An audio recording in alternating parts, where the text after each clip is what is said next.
Hyderabad కేపీహెచ్బీలో inter చదువుతున్న విద్యార్థి మృతి తీవ్ర కలకలాన్ని సృష్టిస్తోంది.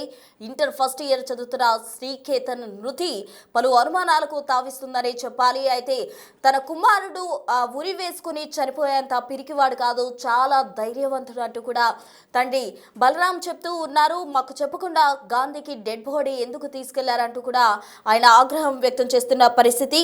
కిటికీకి ఉరేసుకుంటే మాకు ఎందుకు చూపించడం లేదంటూ కూడా తండ్రి బలరాం ప్రశ్నిస్తూ ఉన్నారు. ఫస్ట్ ఇయర్ స్టూడెంట్స్ తో సెకండ్ ఇయర్ స్టూడెంట్స్ ను కలపడంతోనే ర్యాగింగ్ జరిగింది. ర్యాగింగ్ కారణంగానే నా కుమారుడు చనిపోయాడంటూ కూడా తండ్రి బలరాం చెప్తున్నారు. అసలు వాస్తవానికి ఇంటర్ ఫస్ట్ ఇయర్ చదువుతున్న శ్రీకేతన్ మృతికి గల కారణాలు ఏంటి?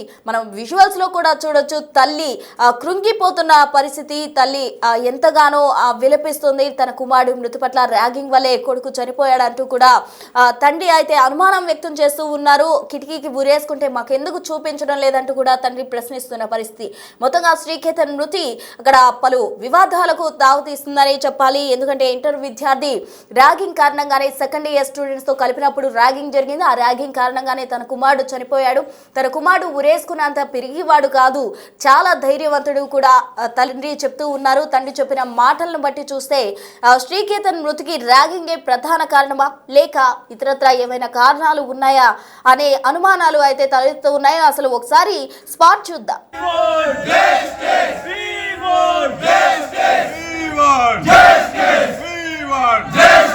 చాతగాని పోలీస్ శాఖ సిగ్గు సిగ్గు సిగ్గు సిగ్గు చాతగాని పోలీస్ శాఖ చాతగాని పోలీస్ శాఖ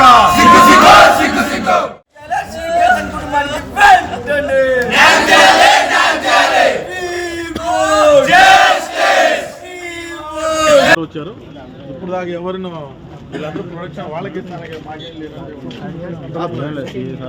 ఒకటే వాళ్ళందరూ కూర్చొని సామరస్యంగా అడుగుతాం, దాన్ని బట్టి వాళ్ళు రాయాలి.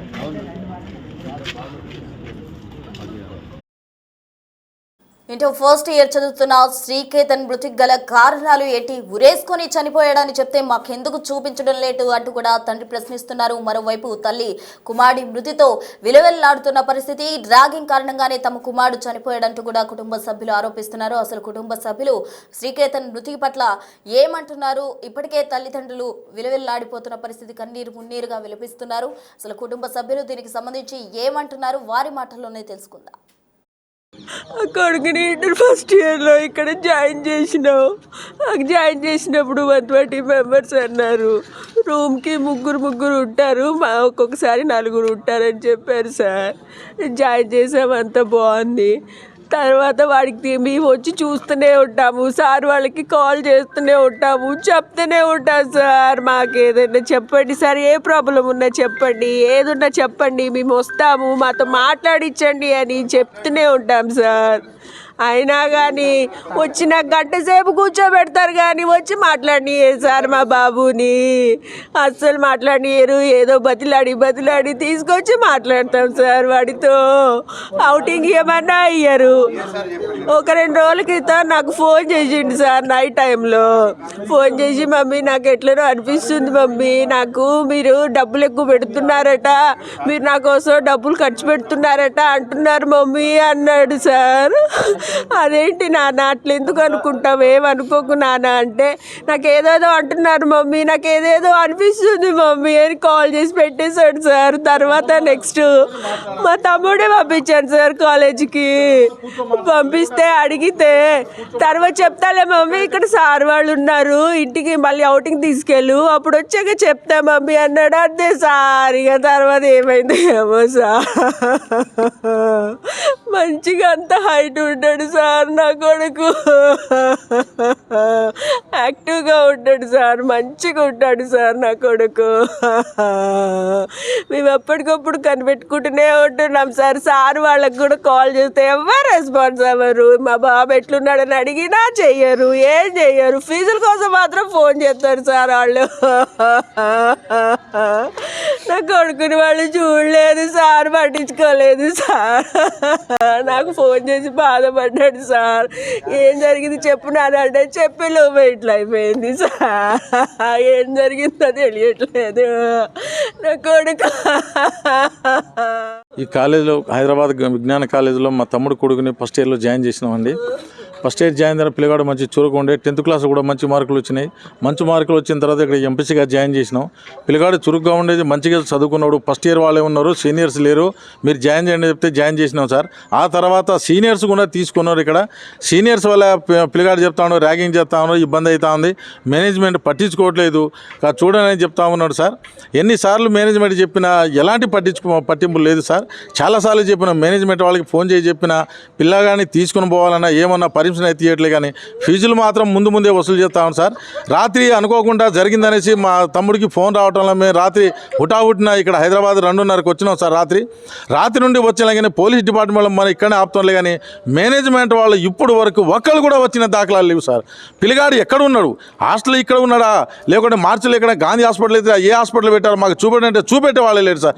రాత్రి నుండి ఏమీ లేకుండా మేము బాధపడుతూ ఇక్కడే ఉన్నాను, కానీ ఎవరు పట్టించుకునే నాదుడే లేడు సార్. ఈ కాలేజీ వాళ్ళ మేనేజ్మెంట్ వాళ్ళకి ఎన్నిసార్లు అడిగినాం. మేము సీఏ గారికి చెప్పాను, సీఏ గారు మేనేజ్మెంట్ వాళ్ళని పిలవండి, మా అబ్బాయి ఎక్కడున్నాడు, ఏం చేస్తున్నాడు, అసలు ఎక్కడ పెట్టారు, మాకు తెలియకుండా పంపడానికి కారణం ఏంది, మావాడు ఏం చేసిండు, ఏం చేశారు, ఎలాంటి సమాచారం ఇవ్వకుండా ఇది చేయడం కారణం ఏంది, సీఏ గారిని రాత్రి నుండి అడుగుతూనే ఉన్నాం సార్. పిల్లగాడికి ఆయన రెడ్డి అని ఉన్నారు, గోపాలరెడ్డి సార్కి ఒక్కసారి ఫోన్ చేసి స్విచ్ ఆఫ్ చేసిన, దాదాపు మేము అందరం కలిసి 100 సార్లు చేసి ఉంటాం, రింగ్ అయితే కానీ తీయలేకపోతాను సార్. ఇప్పుడు దాకా రాత్రి నుండి వచ్చిన వాళ్ళు మాకు ఇక్కడ ఎవరు లేరు, దిక్కుతోచిన పరిస్థితుల్లో ఈ కాలేజీ ముందు ఉన్నాము. ఇప్పటికే సీఏ గారికి చెప్తూనే ఉన్నాను, సీఏ గారు కాలేజీ మేనేజ్మెంట్ వాళ్ళని పిలవండి, మా పిల్లగాడు ఎక్కడుండి మాకు ఒప్పచెప్పండి, మా పిల్లగాడు ఎక్కడుండో మాకు ఒప్పచెప్తే మా పిల్లగాడిని తీసుకొని పోతామని ఎన్నిసార్లు చెప్పినా సీఏ గారు కూడా వస్తారని ఇప్పుడే కాలయాపన చేయడం జరుగుతూ ఉన్నాయి సార్. ఈ విధంగా జరుగుతూ ఉంటే ఇదే మా అబ్బాయి కాదు సార్, ఎక్కడైనా ఉన్న పిల్లగాడు మనం ఏ తల్లిదండ్రులైనా కూలీ చేసిన నాలి చేసిన పిల్లగాడు మంచి చదువుకోవాలి, భవిష్యత్తు ఉండాలనే ఆలోచనతోనే పెడతా ఉంటాంలే, కానీ సార్ ఈ విధంగా జరగడం తల్లిదండ్రుల యొక్క రోజున ఇక్కడ ఉన్న వాళ్ళ జనము చూడలేక చాలా బాధపడతాను సార్. ఒకడే కొడుకు, ఆ కొడుకుని ఏంటంటే తల్లిదండ్రులు చదువుకొని మంచి ప్రయోజనం చేద్దామని ఆశ పెట్టుకొని ఈ విధంగా పంపిస్తూ ఉంటే కాలేజీ యాజమాన్యం మీద ఈ విధంగా చేసి పిల్లల్ని ఈ విధంగా అన్యాయం చేయడం అనేది చాలా దారుణం సార్. మొత్తంగా చూసినట్లయితే కుటుంబ సభ్యుల మాటలు విన్నట్లయితే యాజమాన్యం ప్రమేయం కూడా ఉన్నట్టు ఇక్కడ అర్థమవుతుంది. యాజమాన్యం నిర్లక్ష్యం కారణంగానే తమ కుమారుడు చనిపోయాడంటూ కూడా కుటుంబ సభ్యులు ఆరోపిస్తూ ఉన్నారు. తమ కుమారుడు ఉరేసుకొని చనిపోయే అంత పిరికివాడు కాదంటూ కూడా వాళ్ళు చెప్తున్నారు. చాలా ధైర్యవంతుడని, ఫస్ట్ ఇయర్ విద్యార్థులు ఉంటారు అని చెప్తే మాత్రమే మేము కాలేజీలో జాయిన్ చేశాము, బట్ సెకండ్ ఇయర్ వాళ్ళని కూడా తర్వాత తీసుకొచ్చారు అంటూ కూడా కుటుంబ సభ్యులు చెప్తూ ఉన్నారు. ర్యాగింగ్ కారణంగానే తమ కుమారుడు చనిపోయాడు, ఒకవేళ కిటికీకి ఉరి వేసుకుని ఉంటే మాకెందుకు చూపించలేదంటూ కూడా తండ్రి బలరాం డిమాండ్ చేసిన పరిస్థితి. మరోవైపు గాంధీకి హాస్పిటల్కి చెప్పకుండా కూడా తీసుకెళ్లారంటూ కూడా వాళ్ళు ఆగ్రహం వ్యక్తం చేస్తున్నారు. మొత్తంగా శ్రీకేతన్ మృతి పట్ల అటు కాలేజ్ యాజమాన్యం ఎంతవరకు బాధ్యత వహించాల్సి ఉంటుంది, ఇంకా ర్యాగింగ్ విషయానికి సంబంధించి అందులో వాస్తవం ఎంత, ఉరి వేసుకున్నాడా లేకపోతే ఇతర కారణాలు ఉన్నాయా, ర్యాగింగ్ చేస్తేనే ఈ విధంగా జరిగిందా అన్న కారణాలకు సంబంధించి కూడా పోలీసులు కేసు నమోదు చేసి దర్యాప్తు స్టార్ట్ చేశారు. న్యాయం చేయాలి.